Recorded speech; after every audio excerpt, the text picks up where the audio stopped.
Death note এমন একটা notebook যাতে কারো নাম লিখলেই অদৃশ্যভাবে সে মারা যায়। রাইটার নোটবুকে ঠিক যেভাবে সেই ব্যক্তির মৃত্যুর কথা লিখবে সেই ব্যক্তি ঠিক ওইভাবেই মারা যাবে। ডেথ নোটের কথা কখনো শুনেনি এমন মানুষ পাওয়া দুষ্কর। অনেকেই হয়তো ডেথ নোট অ্যানিমেও দেখে ফেলেছ, তবে তোমরা অনেকেই আছো যারা অ্যানিমে দেখো না কিংবা এত লং টাইম অ্যানিমে দেখার মতো সময় থাকে না। তাদের জন্যই আজকের এই এক্সপ্লেনেশন। আজ আমি 2006 সালে আসা ডেথ নোট মুভিটা এক্সপ্লেন করতে চলেছি। যারা আগে কখনো ডেথ নোটের অ্যানিমে দেখোনি তারা এই ভিডিওটা দেখলে ডেথ নোটের পুরো ব্যাপারটাই বুঝে যাবে, আর ক্রাইম থ্রিলার লাভার হলে অনেক এনজয় করবে। ডেথ নোট মাঙ্গার থেকে অ্যাডাপ্ট করে 3টা লাইভ অ্যাকশন মুভি বানানো হয়েছে। যদি আজকের ভিডিওতে তোমাদের সাড়া পাই তাহলে বাকি মুভিগুলো খুব দ্রুত নিয়ে আসবো। তাই বেশি মানুষের কাছে ভিডিওটা পৌঁছে দেওয়ার জন্য ভিডিওতে লাইক করে বেশি বেশি কমেন্ট করে দিও। তো আর কথা না বাড়িয়ে চলো শুরু করি death note movie explain. So hello everyone, welcome to Farad fiction. আমি ফরাদ আছি তোমাদের সাথে।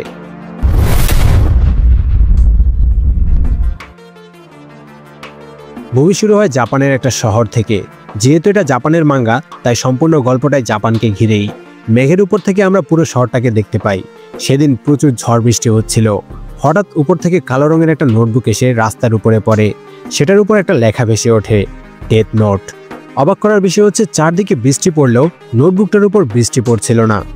এরপর আমরা লাইট ইয়াগামি নামের একটা স্কুল পড়ুয়া ছেলেকে দেখতে পাই। লাইটের ইচ্ছা বড় হয়ে সে পুলিশে জয়েন করবে। সে অন্যায় একদমই পছন্দ করে না। লাইট এমন একটা দুনিয়ার স্বপ্ন দেখে যেখানে কোনো ক্রাইম থাকবে না। সে একজন দারুণ হ্যাকার। ক্রিমিনালরা ঠিকঠাক মতো সাজা পাচ্ছে কিনা দেখার জন্য সে একদিন পুলিশ ডিপার্টমেন্টের ডাটাবেস হ্যাক করে। লাইট দেখতে পায় বেশিরভাগ ক্রিমিনালদেরকেই কোনো কারণে ধরা হয়নি, তাদের কেস এখনো আনসলভড। আবার কিছু ক্রিমিনালকে ধরা হয়েছে, তবে তারা আইনের ফাঁক ফোকর দিয়ে বের হয়ে মুক্তভাবে জীবন কাটাচ্ছে। মানে আইন থাকা সত্ত্বেও ক্রিমিনালদের সাজা হচ্ছে না। এটা দেখে লাইট অনেক আশাহত হয়। ক্রিমিনালগুলো আসলে মুক্ত কিনা দেখার জন্য লাইট একটা ক্রিমিনালের ডাটা নিয়ে সেই ক্রিমিনালটার খোঁজ করতে থাকে। একটা বারে গিয়ে লাইট দেখতে পায় আসলেই সেই ক্রিমিনালটা জেলের বাহিরে আছে এবং ক্রাইম করে যাচ্ছে। সে বলছে তাকে কেউই জেলের ভিতরে আটকে রাখতে পারবে না। লাইট আইন নিয়ে পড়তো, সে পুলিশ হতে চাইতো, কিন্তু আইনের এই দুর্দশা দেখে লাইট অনেক ভেঙে পড়ে। দুঃখে কষ্টে সে তার আইনের বইটা ছুঁড়ে ফেলে দেয়। তখনই সে রাস্তায় পড়ে থাকা সে ডেথ নোটটা দেখতে পায়। সে কোনো কিছু না ভেবেই নোটবুকটা নিয়ে বাড়িতে চলে আসে। নোটবুকের প্রথম পেজ উল্টে সে একটা লেখা দেখতে পায়। এই নোটবুকে যার নাম লেখা হবে সে মারা যাবে। লাইটের কাছে ব্যাপারটা ফানি মনে হয়, এমন একটা ব্যাপার কেই বা বিশ্বাস করবে। তখন নিউজে হাই স্কুলের একটা মেয়ের মার্ডার কেসের শুনানির ব্যাপারে বলা হচ্ছিল। আদালত রায় দিয়েছে আসামি নির্দোষ, কিন্তু ভিকটিমের বাবা মা আদালতের এই রায়ে খুশি না। মজা ছলে লাইট নিউজে দেখানো ক্রিমিনালটার নাম ডেথ নোটে লিখে ফেলে। এরপর ব্যাপারটা হাস্যকর ভেবে ঘুমিয়ে যায়। রাত কেটে গিয়ে ভোর হয়। সকালে ব্রেকফাস্ট করতে গিয়ে নিউজ পেপার হাতে নিয়ে সে দেখতে পায় গতকাল নিউজে দেখানো ক্রিমিনালটা মারা গেছে। যেহেতু সে গতকাল রাতে ক্রিমিনালটার নাম ডেথ নোটে লিখেছিল আর আজকে সে মারা গেল, তাই সে অনেক অবাক হয়। দৌড়ে গিয়ে সে নোটবুকটা হাতে নেয়। এখানে আমরা ডেথ নোটের একটা রুলস জানতে পারি। যেহেতু পৃথিবীতে একই নামের বহু মানুষ আছে, তাই শুধু নাম লিখলেই কাজ হবে না। নাম লেখার পাশাপাশি রাইটারকে সেই ব্যক্তির চেহারা কল্পনা করতে হবে। যদি রাইটার সেই ব্যক্তির চেহারা না চিনে থাকে তাহলে নোটবুক কাজ করবে না। সত্যি এই ডেথ নোট কাজ করে কিনা দেখার জন্য লাইট সেদিন বারে দেখা সেই ক্রিমিনালটার সামনাসামনি হয়। সেই ক্রিমিনালের দিকে তাকিয়ে তার নামটা সে নোটবুকে লিখে ফেলে। এরপর আমরা ডেথ নোটের আরেকটা নিয়ম জানতে পারি। কারণ নাম লেখার পর 40 সেকেন্ডের মধ্যে যদি তার মৃত্যুর কারণ লেখা হয় তাহলে নাম লেখা ব্যক্তি ঠিক সেইভাবেই মৃত্যুবরণ করবে। কিন্তু যদি মৃত্যুর কারণ না লেখা হয় তাহলে নাম লেখা ব্যক্তি হার্ট অ্যাটাকে মারা যাবে। তখনই লাইট দেখতে পায় সামনে থাকা সেই ক্রিমিনালটা বুকে হাত দিয়ে চিৎকার করতে করতে রাস্তায় লুটিয়ে পড়েছে। কিছুক্ষণের মধ্যেই লোকটা মারা যায়।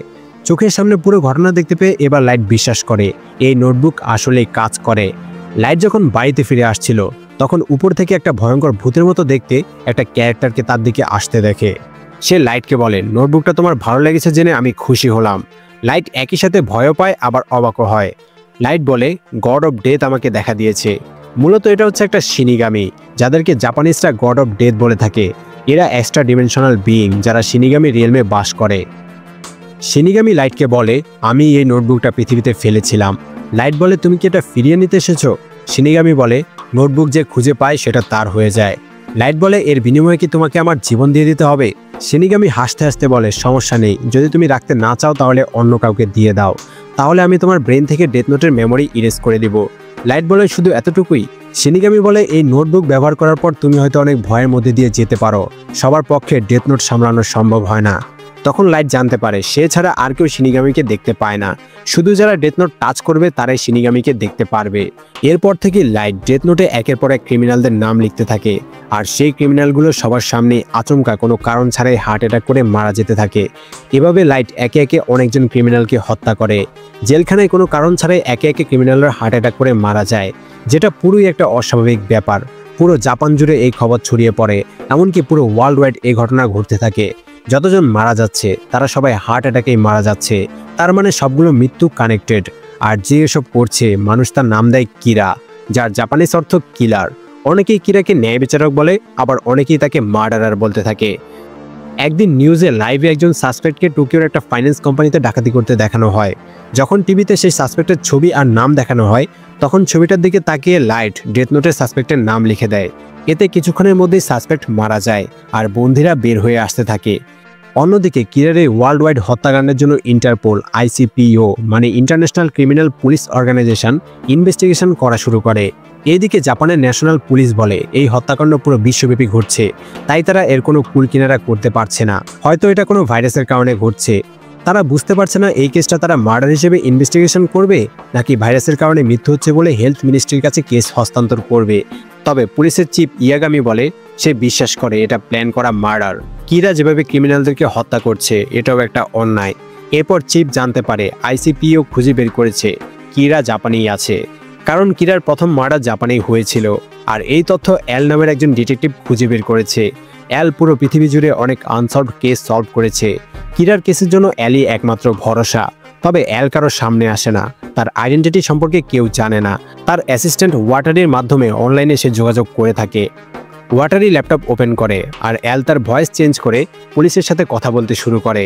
এল বলে পৃথিবী জুড়ে যে হত্যাকাণ্ডগুলো হচ্ছে সেগুলো একজন মানুষই করছে, যে অনেক জিনিয়াস এবং হিংসাত্মক। এশিয়ায় ভাইরাসের কারণে যত মানুষ মারা গেছে আর গত কিছু সময় ধরে যত মানুষ মারা গেছে তার গ্রাফ সম্পূর্ণ ভিন্ন, তার মানে এই মৃত্যুগুলো অস্বাভাবিক। চিফ বলে কিন্তু একজন মানুষের পক্ষে ওয়ার্ল্ড ওয়াইড এত জায়গায় মার্ডার করা তো পসিবল না, তার মানে এটা একটা গ্যাংয়ের কাজ। এল বলে না, এটা একজনেরই কাজ, কারণ গ্রুপ যত বড় হয় তার ক্রাইমের সাকসেস রেট তত কমে আসে। আর কিরা যদি গ্যাং নিয়ে কাজ করতো তাহলে 80টা জায়গায় 80 জন মেম্বারের প্রয়োজন হতো, আর 80 জনের কেউ না কেউ অবশ্যই ধরা পড়তো, তার মানে কিরা একাই সব করছে।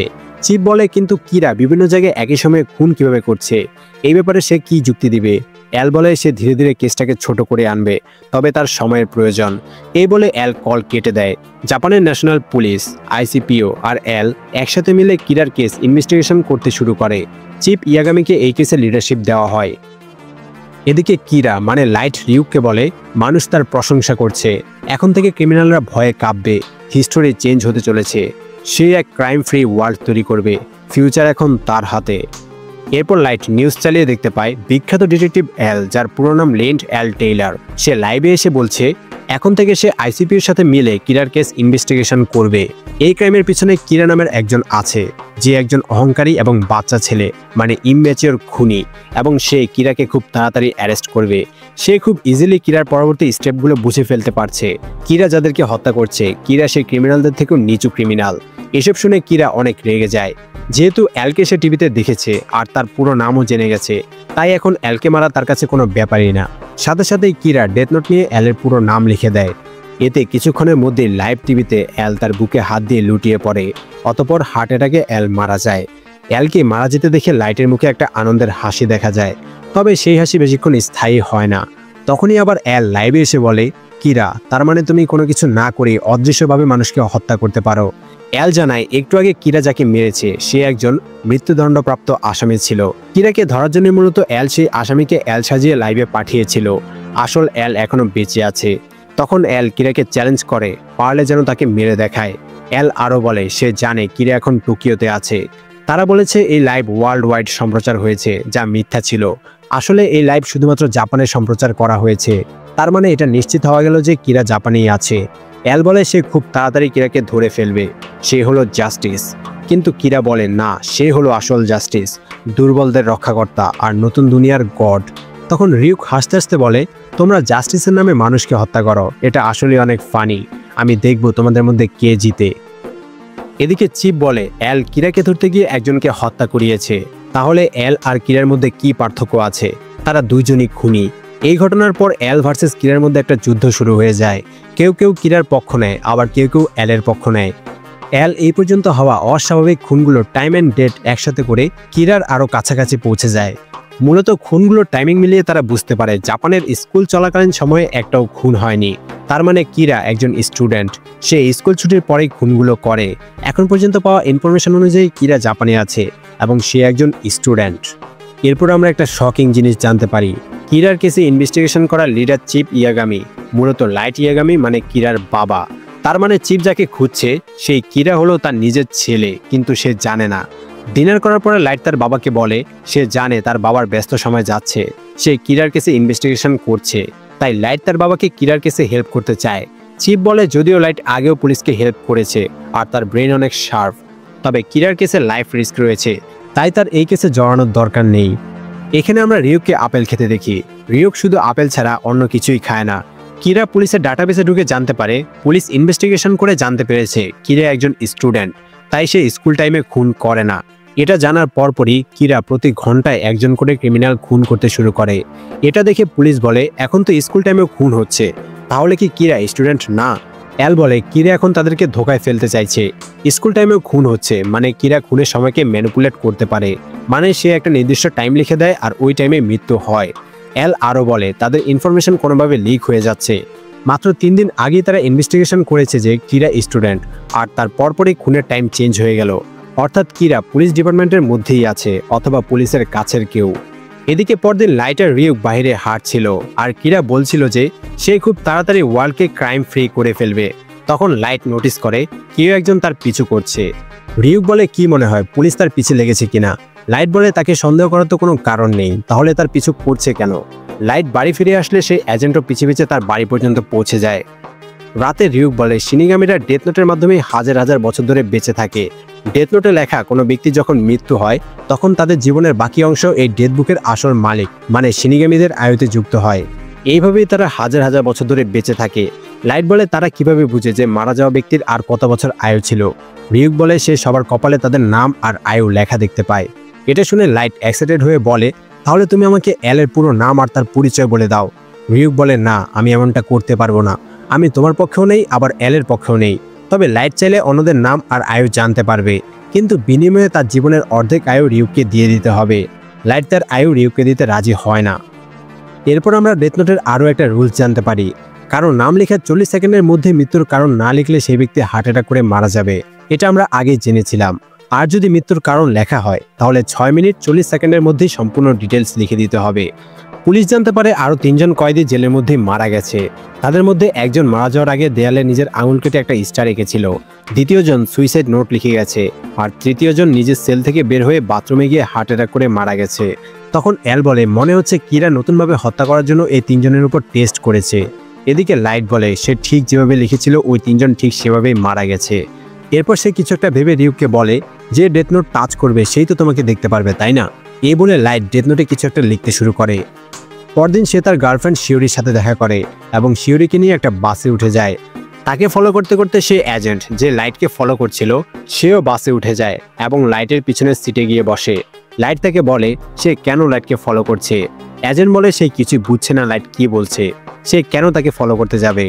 এরপর নেক্সট স্টপে বাস থামলে একটা লোক বাসে ওঠে। হঠাৎ সে ড্রাইভারের মাথায় বন্দুক তাক করে।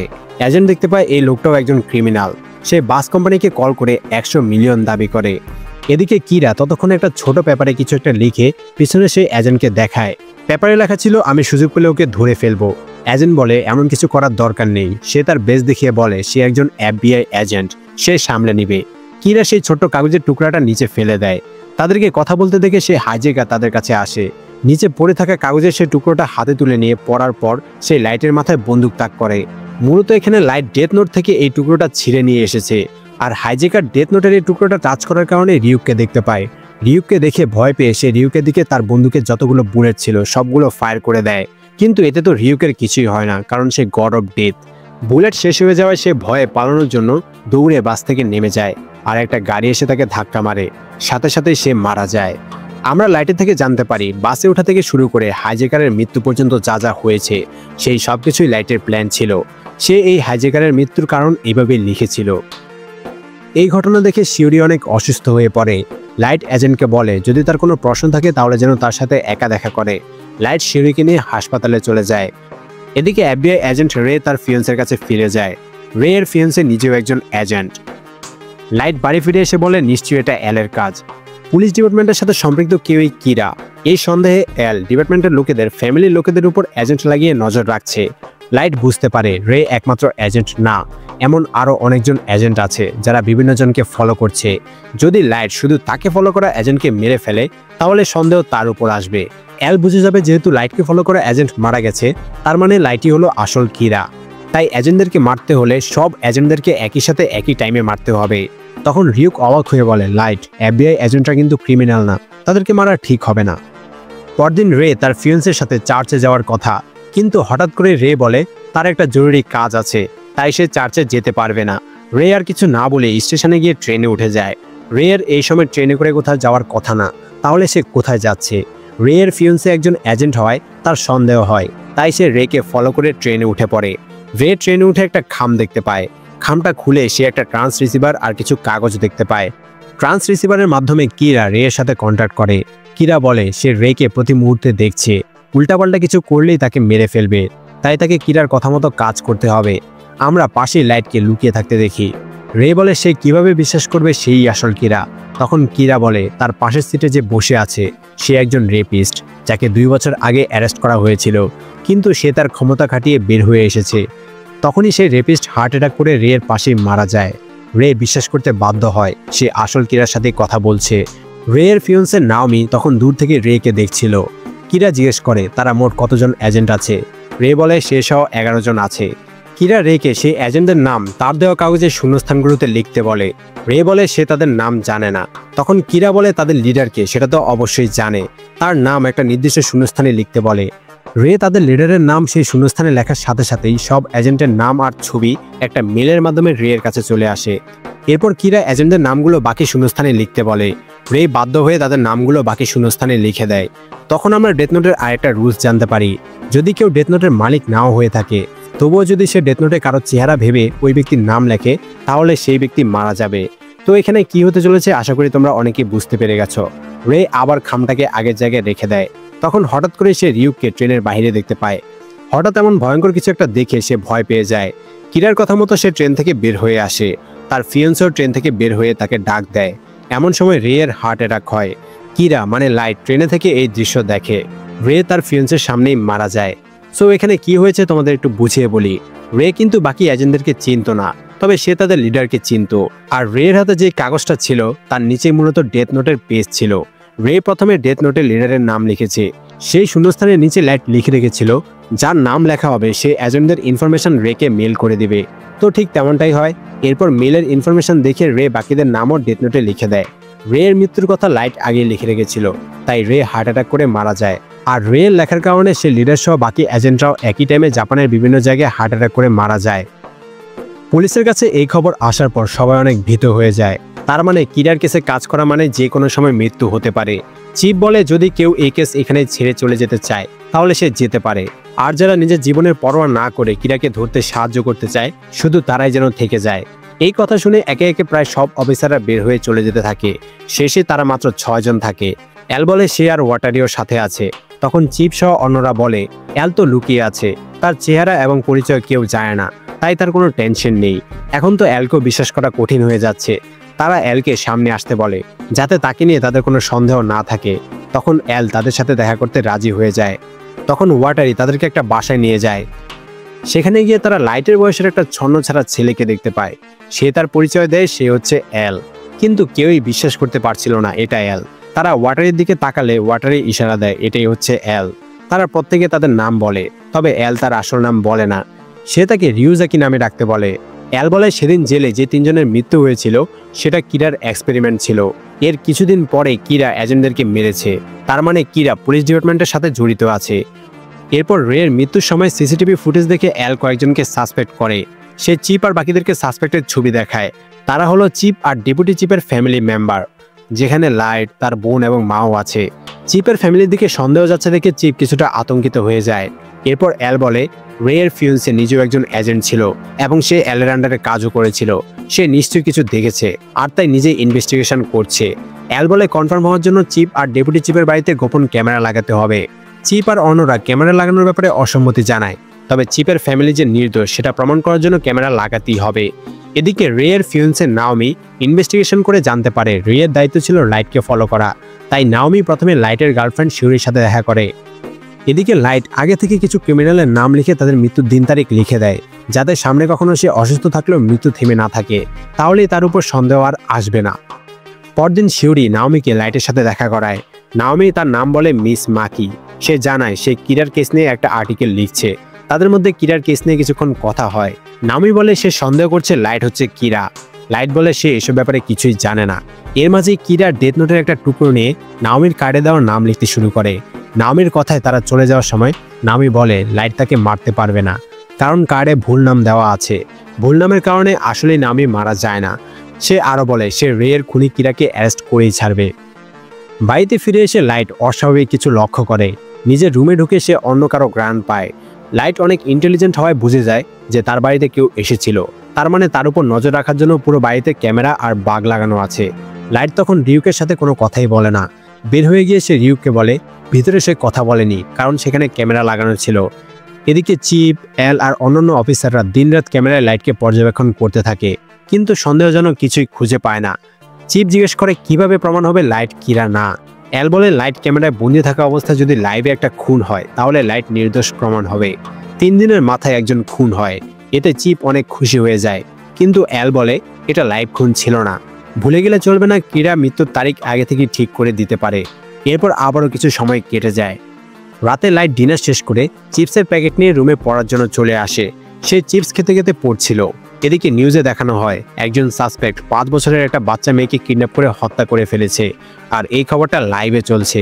এদিকে ক্যামেরায় দেখা যাচ্ছে লাইট নিউজ না দেখে টেবিলে বসে চিপস খাচ্ছে আর পড়ছে। কিছুক্ষণ পর খবর আসে সেই সাসপেক্ট হার্ট অ্যাটাক করে মারা গেছে, তার মানে এটা কিরা করেছে। আর ওই সময় লাইট সন্দেহজনক কিছু করেনি, তাই এল মানতে বাধ্য হয় লাইট কিরা না। তারা ক্যামেরা আর বাঘ খুলে নেওয়ার সিদ্ধান্ত নেয়। এরপর আমরা জানতে পারি লাইটই নিউজে দেখানো খুনটা করেছে। মূলত সে মার্কেট থেকে আসার সময় চিপসের প্যাকেটের ভিতরে মোবাইল, কলম আর ডেথ নোটের একটা পেজ রেখে দিয়েছিল। মোবাইলে নিউজ দেখেছে আর বাম হাত দিয়ে খুনির নাম ডেথ নোটে লিখেছে। যেহেতু লাইট নির্দোষ প্রমাণ হয়েছে, তাই লাইটের বাড়ি থেকে সব ক্যামেরা আর বাক্স আবারও খুলে নেওয়া হয়। এরপর নাওমি এলকে কল করে বলে সে জানে লাইটই হচ্ছে কিরা, আর সে এটা প্রমাণ করেই ছাড়বে। এদিকে শিউরি লাইটকে কল করে দেখা করার জন্য বলে। লাইট বলে সে 30 মিনিটের মধ্যেই দেখা করতে পারবে। তখন আমরা দেখতে পাই নাওমি শিউরিকে আটকে লাইটকে কল করে ডাকতে বাধ্য করেছে। নাওমি শিউরির মাধ্যমে লাইটকে একটা মিউজিয়ামে ডাকে। এই সব কিছুই এল আর চিপ সহ অন্যরা লাইভে দেখছিল। নাওমি শিউরিকে বন্দুক তাক করে লাইটকে কনফেস করতে বলে। লাইটই যে কিরা সে যদি এটা মেনে না নেয় তাহলে সে শিউরিকে গুলি করে দিবে। চিপ দ্রুত সেখানে পুলিশ পাঠাতে বলে, আর এদিকে লাইট বারবার বলতে থাকে সে কিরা না। তবুও সে শিউরিকে না মেরে যেন তাকে মেরে ফেলে, কিন্তু তবুও নাওমি বারবার লাইটকে জোর করতে থাকে। নাওমি লাইটকে তার নাম বলে, আর পারলে সেখানেই তাকে হত্যা করে শিউরিকে উদ্ধার করতে বলে। লাইট তখনও বলে সে কিরা না। তখনই বাইরে পুলিশের সাইরেনের আওয়াজ শুনে শিউরি নাওমিকে ধাক্কা দিয়ে লাইটের দিকে দৌড় দেয়। এর মাঝেই নাওমি শিউরিকে গুলি করে দেয়। গুলি খেয়ে শিউরি লাইটের কোলেই মারা যায়। পুলিশ চলে আসলে নাওমি নিজের মাথায় গুলি করে মারা যায়। লাইটকে কষ্ট পেতে দেখে রিউক সমবেদনা জানায়। তখন লাইট যেটা বলে সেটা আসলে খুবই শকিং। লাইট বলে সে নিজে শিউরিকে মেরেছে। নাওমির শিউরিকে কিডন্যাপ করা, লাইটের এখানে আসা, এরপর নাওমির হাতে শিউরির মারা যাওয়া, নাওমির আত্মহত্যা, এই সব কিছুই লাইট আগে থেকে ডেথ নোটে লিখে রেখেছিল। লাইট নাওমির নাম জানতো না, তবে সেদিন রেয়ের মৃত্যুর সময় সে নাওমির হাতে বিয়ের কার্ড দেখেছিল। এরপর চার্চে গিয়ে তাদের ইনফরমেশন বের করে নাওমির নাম সে জানতে পেরেছিল। অর্থাৎ এই পুরোটাই লাইটের প্ল্যান ছিল। সে তার গার্লফ্রেন্ডকেও মারতে দ্বিধা করেনি। লাইটের বাবা চিপ ইয়াগামি তাকে সান্ত্বনা জানাতে আসলে সে বলে কিরার কারণে সে শিউরিকে হারিয়েছে, তাই সে কিরাকে ধরতে সাহায্য করতে চায়, সে টিমে যুক্ত হতে চায়। তখন এল নিজে এসে লাইটকে টিমে ওয়েলকাম জানায়। লাইট আর এল প্রথমবারের মতো সামনাসামনি হয়। এল বলে আমরা একসাথে কিরাকে ধরবো। এখানে মুভি শেষ হয়। তোমরা কমেন্টে জানাতে পারো কিরা আসলে ন্যায় বিচার করছে নাকি ডেথ নোট পেয়ে সে নিজেও একজন খুনি হয়ে গেছে, যার কারণে সে শিউরিকে মেরেছে এবং FBI এজেন্টদেরকেও মেরেছে যারা কিন্তু নির্দোষ ছিল। সো পরবর্তী পার্ট দেখার জন্য ভিডিওতে 500 লাইক পূরণ করে দিও। 500 লাইক হয়ে গেলে খুব দ্রুত সেকেন্ড পার্ট নিয়ে চলে আসবো। এক্সপ্লেন ভালো লাগলে অবশ্যই ভিডিওতে লাইক, কমেন্ট এন্ড শেয়ার করে দিও। আর এরকম আরো এক্সপ্লেন দিতে অবশ্যই সাবস্ক্রাইব করে বেল আইকন বাজিয়ে দিও। Bye bye.